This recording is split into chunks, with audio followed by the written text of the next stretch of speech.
Thank you for staying with us. It's Parenting this morning, and we're talking building independence in children. We have Osezusi Bolodeoku, who's a certified special educational needs expert and advanced certified autism specialist.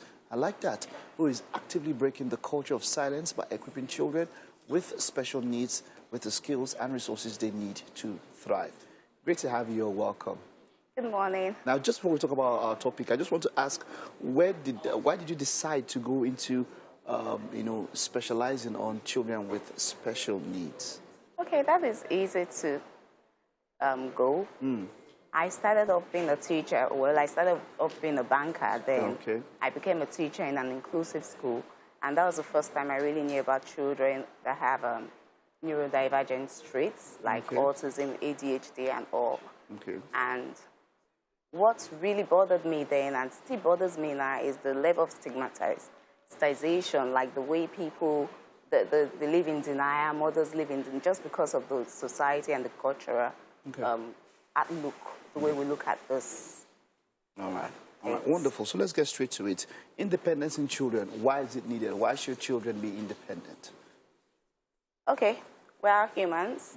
I would say that first things first, we are all God's children. The one is God's grandchild. You are trying to raise an adult eventually. When you look at the picture of the child you're trying to raise, it's going to be a man or a woman in future. So why don't you start early? You want them to always depend on you. Daddy, mommy, I need this. You start early by encouraging and nurturing independence. They will fall, they will fail, but persistence, when you give them resilience and persistence, then they're good to go. In the context of what we're talking about, what is independence for a child as an adult? What are the traits you're trying to teach them? Telling the child that finding their own way in the world, it's fine. It's okay to make mistakes, and it's okay to try again. It's okay to try first before coming to me, daddy or mommy. Yes. And I know this is something that a number of people, someone once said something that a lot of parents don't have the mind to say no to their kids. But there are times when you go outside and life will tell you no. And then, you see that your gentle kid and, you can't bear to, in quotes, break their heart and all of that. In such scenarios, how... We call such parents, we have the ones we call the helicopter parents. They just rush to the needs of their children at every given point. Also, I would use my kids as honest. I have 3 kids. And just quite recently, I have a creative studio. Quite recently, we introduced boxing for the boys and girls. And we realized that, they'll be teenagers. They would get to a place where they need to, there's trouble. They need to defend themselves. Would they call daddy? Would they call mommy?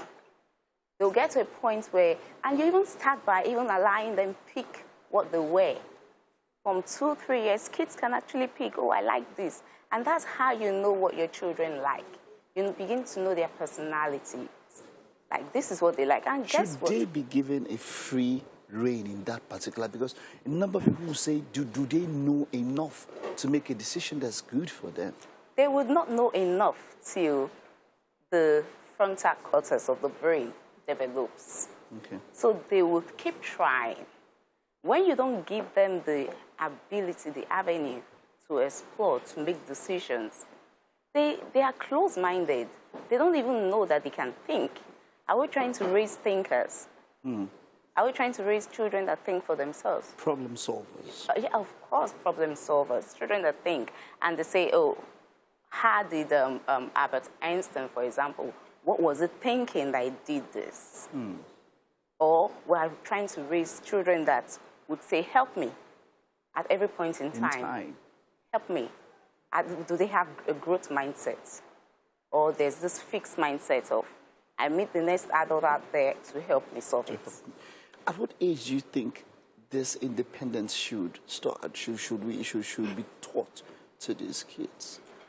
From the time a child starts crawling, they start finding their way around the world and exploring.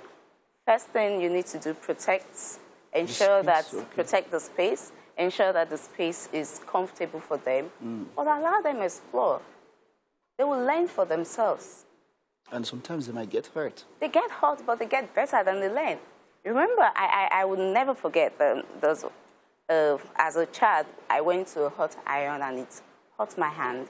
I never went there again. Some things happen. Very true. But then there are some that we should do it within the controlled environment, because there's some that the child might never recover from. Oh, absolutely. That's why you have to control the environment. You have to. What I do as an advanced autism specialist, I do what we call ABA. ABA is Applied Behavior Analysis. Okay. There's what we call environmental manipulation. We call it antecedent intervention. So you prepare the space to ensure that the space is enough for the child to learn, safe enough for the child to learn and explore.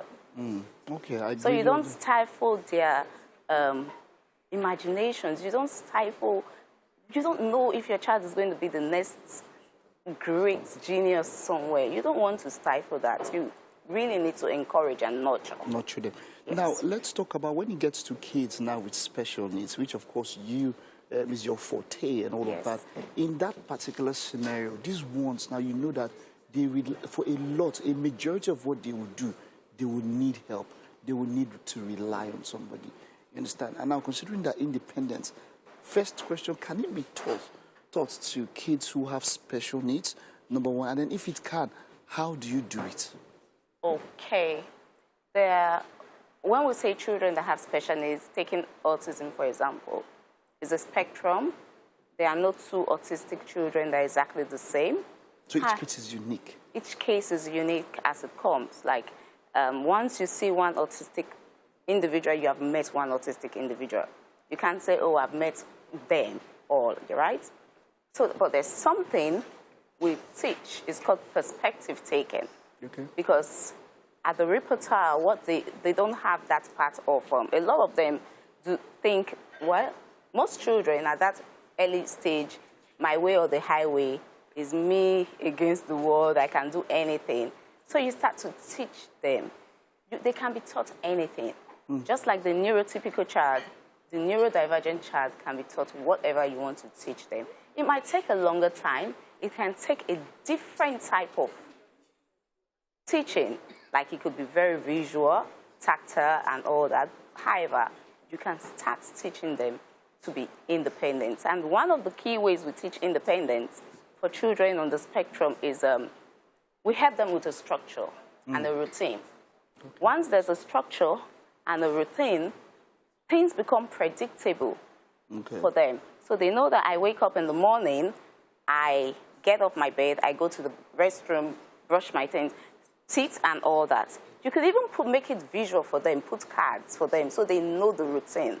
Okay. As they grow older, they will not need you to remind them to do that. To do those things. So that's it. They're gradually gaining independence and getting used to a certain routine. No, I know that when it comes to parenting now, a number of parenting experts can put kids in categories. You know, maybe there are some kids who are energetic, some kids who are, there are categories for them and all of that.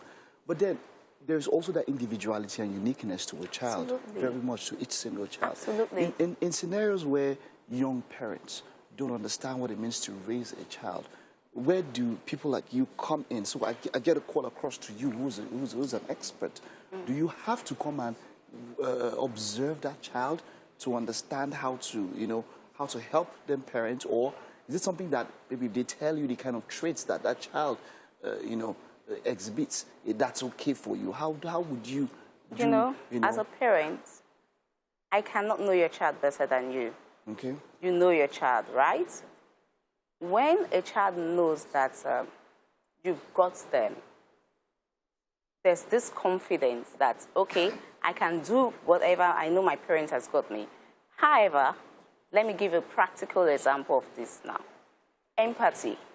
You know, children at a very young age, it's a developmental stage where they cry, they throw tantrums, especially from like 18 months to 4 years. And the natural response from a parent is to, oh, what's going on with this child? Why is this child doing this? But if you go down to the child's level, you give the child a hug, I understand, let's do the breathing exercise. You teach the child ways to pass on, to communicate their needs without throwing the tantrum, right? That is empathy.